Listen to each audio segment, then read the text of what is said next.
विश्व मित्र के रूप में, विश्व बंधु के रूप में आज भारत अनेक देशों का विश्वस्त पार्टनर बना है और हम कंधे से कंधा मिला करके विश्व कल्याण की दिशा में भी अपनी उचित भूमिका निभा रहे हैं, अपने सामर्थ्य से सहाय भी कर रहे हैं। आदरणीय सभापति जी,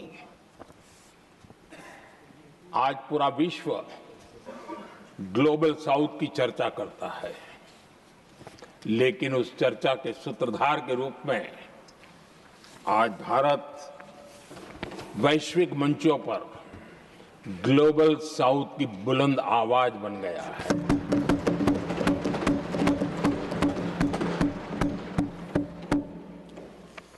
अनेक देशों के साथ आज Bharat future ready trade deals कर रहा है। पिछले कुछ ही समय में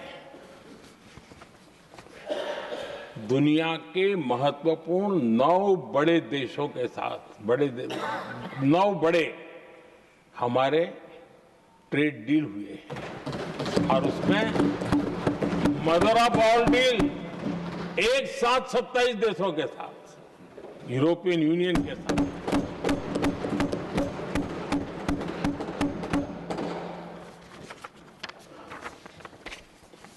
जो लोग थक गए,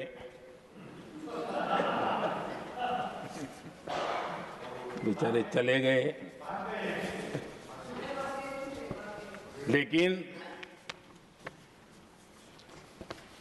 कभी न कभी उनको जवाब देना पड़ेगा कि देश की ऐसी हालत कैसे बना के रखी थी कि दुनिया का कोई देश हमसे डील करने के लिए आगे नहीं आता था।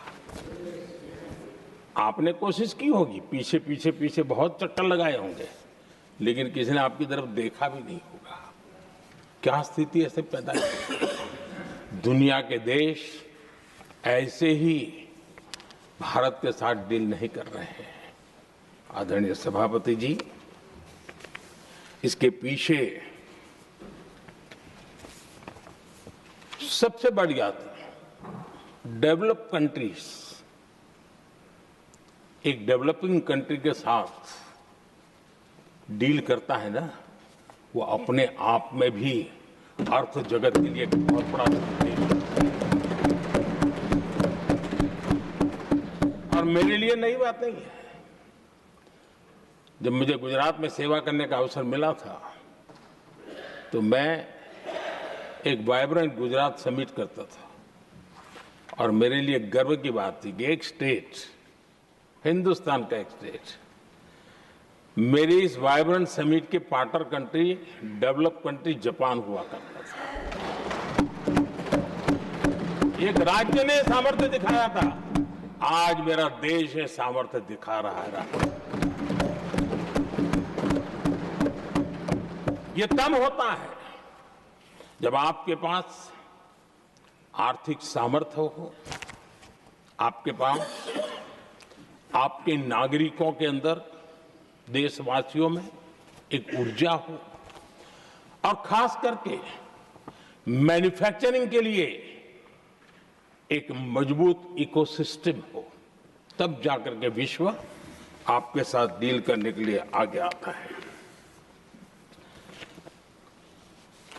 वोट बैंक की राजनीति में डूबे हुए लोगों ने कभी भी देश के ऐसे अनेक पहलुओं पर मजबूती देनी चाहिए, ये कभी उनकी प्राथमिकता नहीं रही और उसी का परिणाम है। और जहां तक कांग्रेस पार्टी का सवाल है, मैं साफ साफ कहना चाहता हूं और मेरे शब्दों पे भरोसा नहीं है तो मैं देश को, लोगों को कहूं कुछ मत करो, सिर्फ लाल किले से कांग्रेस के प्रधानमंत्रियों के जो भाषण है, सिर्फ उन भाषणों का एनालिसिस कर लो, आपको साफ साफ लगेगा कि न उनके पास कोई सोच थी, न उनके पास कोई विजन था और न ही कोई इच्छा शक्ति थी। और इसका परिणाम है कि देश को इतना भुगतना पड़ा। आदरणीय सभापति जी,